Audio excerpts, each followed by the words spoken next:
klaseng galing mula sa Team Liquid PH. Ayun na naman, si JP nasipa, may final slash para dito kay Sanford. Si Sanji pumasok na rin. Pero very cute, meron free hit na makita basic duet para kay Kusei. Nandun sa may likod, nandito sa may likod at meron sa harap.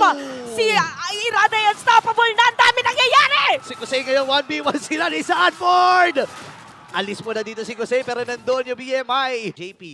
Oo, tsaka siya talaga kailangan maging matapang kasi may hawak yung kalasag. Ayan na yung kalasag na sinasabi natin, implosion tinawag na. Si Zaida makakakuha ng kill at papasok yata mga players. Double kill para kay Zaida. Shadow kill, si Lightning na yatang mawawala. Triple kill na para dito kay Zaida. At pwede durochohin yung Torre dito sa gitna. Grabe, sunod-sunod yung mga setup right after yung final slash. Pero kailangan tumakas si Rad, the shadow out. Dire-diretso sila, dalawa lang natitira dito para sa RSG ha. Is this it? Mukhang endable ba? Ang call na TLPH, ginamit din kasi yung kanyang Blazy do it, pero meron silang minion wave. Meron silang minion wave, pero iba-iba sa minion. Yung TLPH at si Benny Cutie.